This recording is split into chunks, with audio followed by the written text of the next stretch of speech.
You are now listening to Femme podcast with Tessa Markle and Carolina Alvarez. Femme.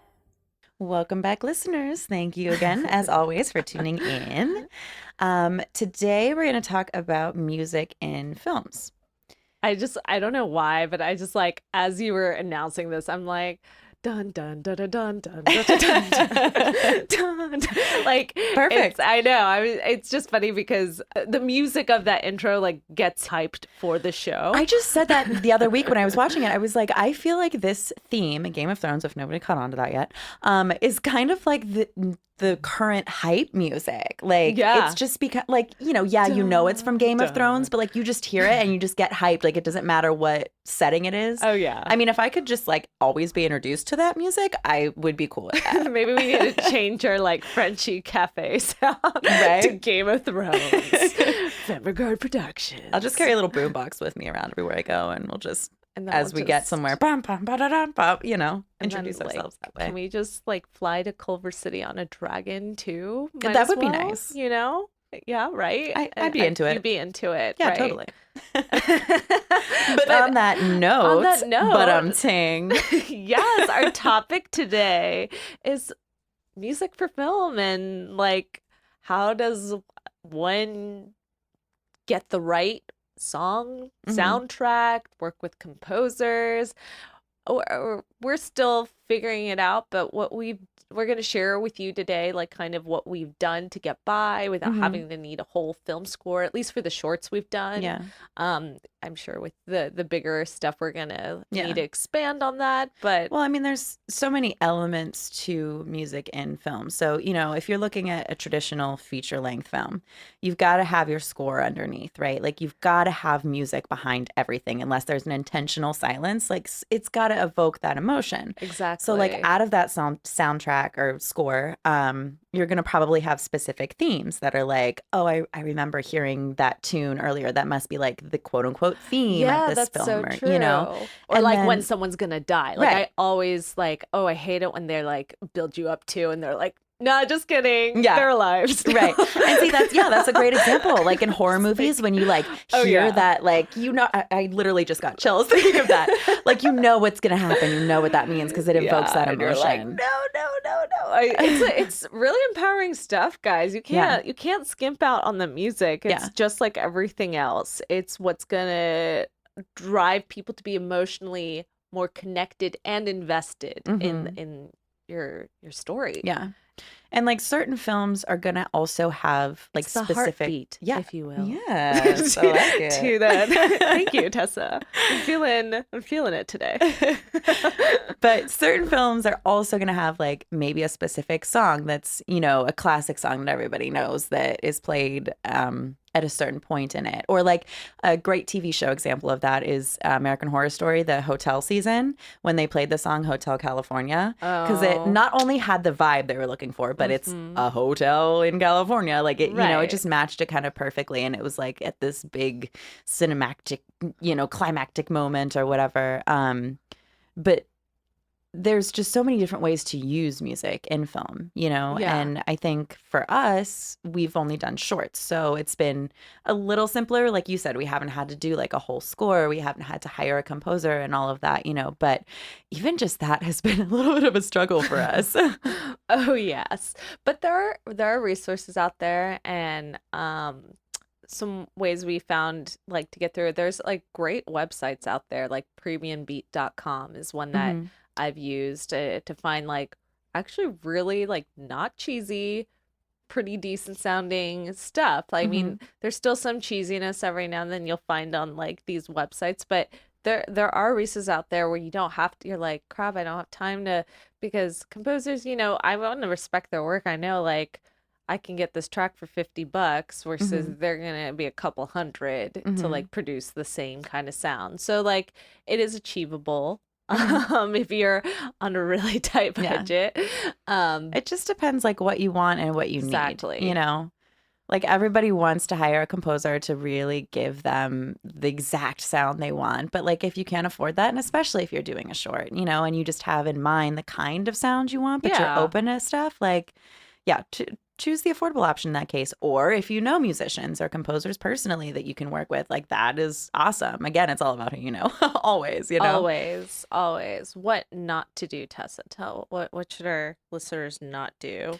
Um, do not skip around the legalities of it. Like, That's don't right, use a girl. song illegally I mean, I because can't put um that Beyonce song. I just watched her documentary. It was like awesome on yeah, Netflix. I But haven't watched it yet. oh yeah, I'm like, damn, I am like, why am I not cut? Like she's just like she was 218 pounds, I want to say, when she gave birth to her twins, and Wow. then just like got back into it to go for Coachella, you know, like, Yeah. and I was just like, I mean, it was hard for her, definitely, Hmm. like she didn't know she could have the same body and stuff, but Hmm. that's wow, just inspiring. And just she is an artist, is someone who looks at, she's not just a singer. Yeah. She looks at the whole production. So actually, I mean, this wasn't my inspiration of the week. We'll get to that later, but that is very inspiring Yeah. for film production, because she made this film and she is someone who looks at all the different elements. Hmm. Oh, speaking of sound, I will throw this out too. She got, one of her notes that I loved in the film was that they didn't capture all the like sounds of the stomps of the dancers and the Okay. haws and all that and the claps. Like they really, like she's like, she wanted the viewers to feel as if they were an audience member, Hmm. like there Yeah. watching it. So I love that, like we're talking about music, but we can even expand this Hmm. to the entire sound itself. Because when you're thinking about sound production, it's not just the music, even Hmm. though we're leaning towards music today. Like as a sound production in the whole, like you need to think about, oh, if someone puts a cup down, Right. like it's, you want to make sure it Yeah. has that sound, like, you know, or like if it's, I mean, if they're like banging it, like you're gonna create a Yeah. bang even for We a need to find moment. someone that does Foley for next season, I think, because that's such a thing that like I I think, did not think about until uh-huh, doing my own film, you know? It's like, yeah, I knew like Foley artists were a thing and like they made sound effects, but I didn't think about the things that weren't like sound effects, but were literally just, yeah, setting down a cup, walking, and like all like these all things that you don't that. necessarily capture on set, with the sound that are so important to it. Really makes you feel more like you're there if you can actually hear them, and it doesn't feel like a film. It feels like you're there. Exactly. And to jump it back, like, no, you can't just throw a Beyonce track in Yeah. your your I mean, movie. okay, I'll be honest, there are times when you can get away with it, but I wouldn't recommend it because people do it, they do get away with it, but even if you're just making like a little video for online for YouTube, if you use a song that you don't have the rights to and they catch you, they're going to take it off. And it's, They'll you probably ban you too at this point. Like they've been very, yeah, cutthroat yeah. about it. But it's like you spent So all that work or all that time and all that work and all that money and then for nothing because you're not allowed to show that. exactly. So that's like one way to pretty much dump your Hmm. project in the garbage. So Yeah, don't cut corners on that. so definitely like look into the copyrights, and you can do song covers too, but there's also like a copyright for that. Yeah, that's something I didn't realize until we started looking it up.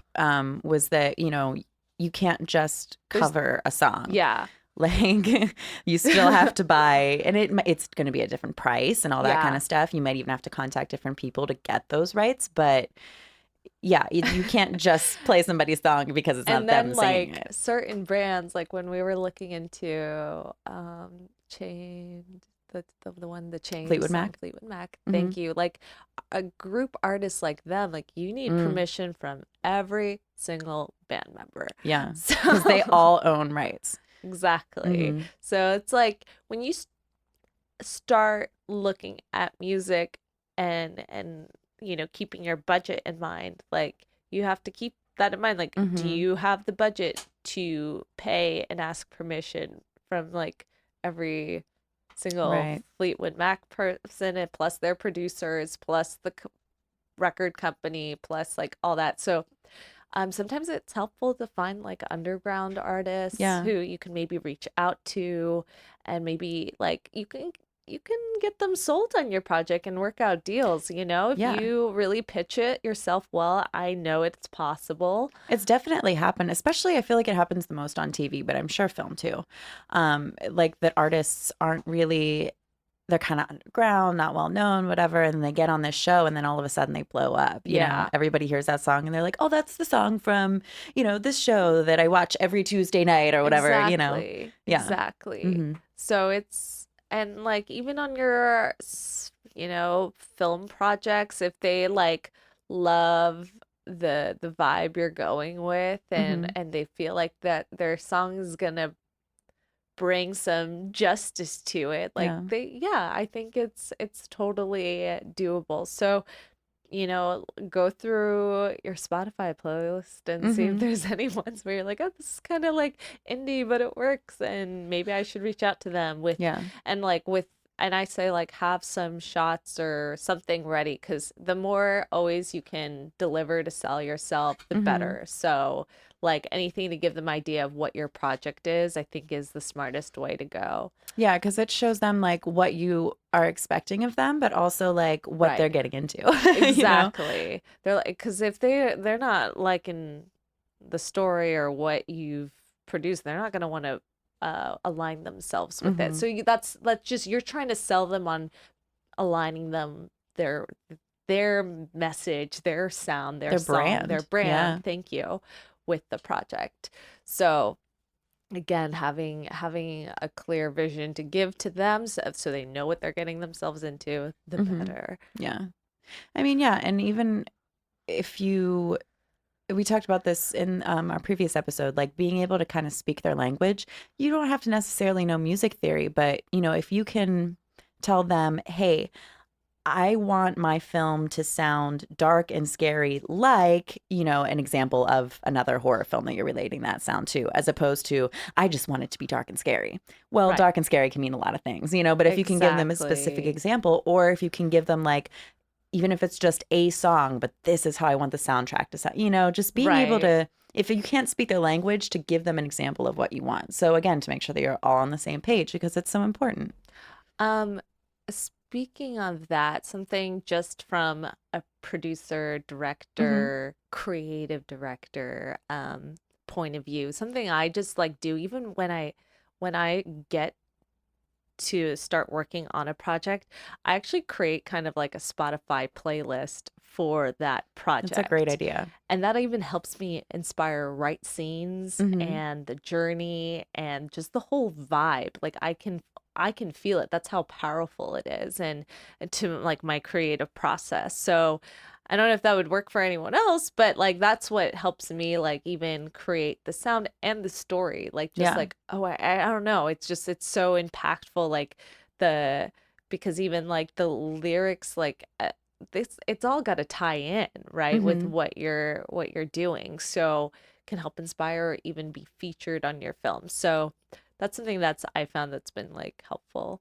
Yeah, definitely. Because Yeah. music is so, like, it invokes emotions, whether you consider yourself an into music kind of person or not. Like, I feel like you can't help it. You feel emotions when you listen to music, Right. which is, again, why it's so important for film. But yeah, even just for inspiration in the, like, creative The writing process. process. Yeah. And then if you do have that track kind of sound put together, that's like good stuff to come to your, the Hmm.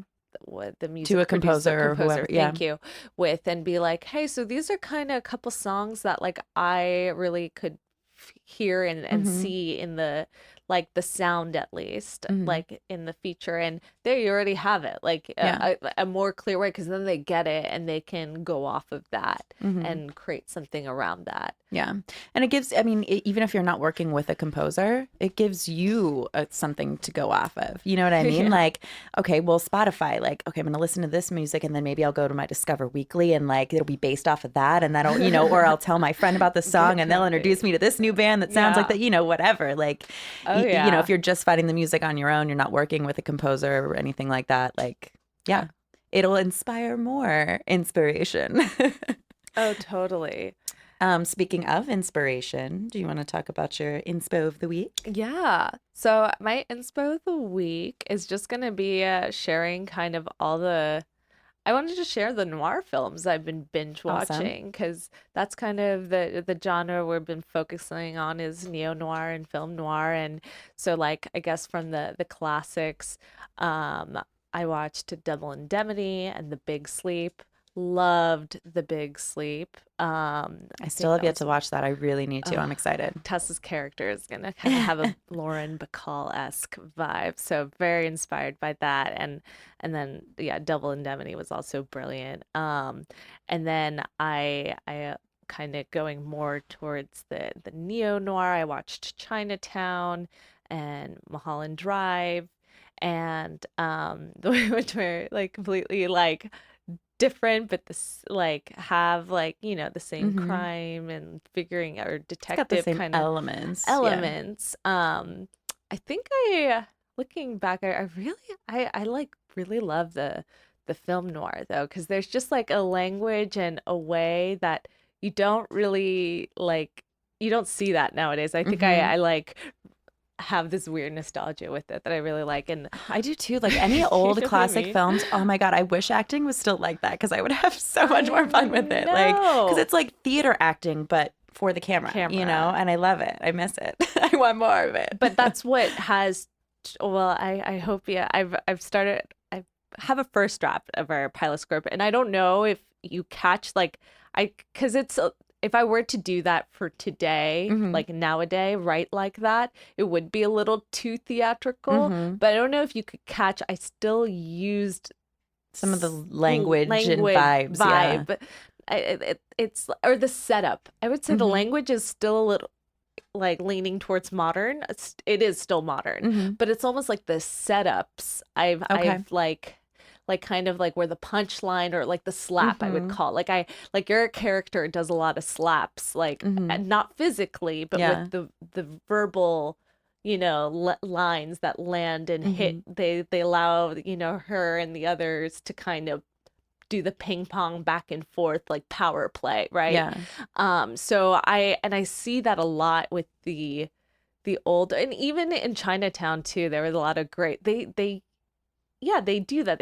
I think it's like if you find that's I guess something that inspired me. It was the structure of that. So watching all those films, I got like that kind of sound because I love the way it was done and like how that affected the other characters. Yeah, it's too much to do maybe today, like unless it's like strict period piece. Yeah, fine. But we're trying to do like a modern day film noir. Calling it Femme Noir with our strong female characters. So yeah, and also I just finished watching The Bates Motel. Love that show. Oh my god, it was so good. Oh my gosh, like I can't spoil it for y'all, but if you are into kind of this genre, definitely a good series to binge. Agreed. I need to go back and watch Psycho because that's what it's, in case you don't know anything about this genre or whatever, it's based off of that film. And the acting is just so good. Like everything is just so good about it. So I think that pretty much sums it up. Awesome. Well, thanks again for tuning in, and we will see you guys next time. Thanks for listening to Femme Regard podcast. If you like what you hear, tune in next time for more tips on the filmmaking business and insightful conversations with industry professionals over tea. We can only grow with your support, so please subscribe, share, rate, and give us a 5-star review on Apple Podcast. If you leave us a great comment, we might give you a shout out on the show. For more on us, check us out at femregard.com.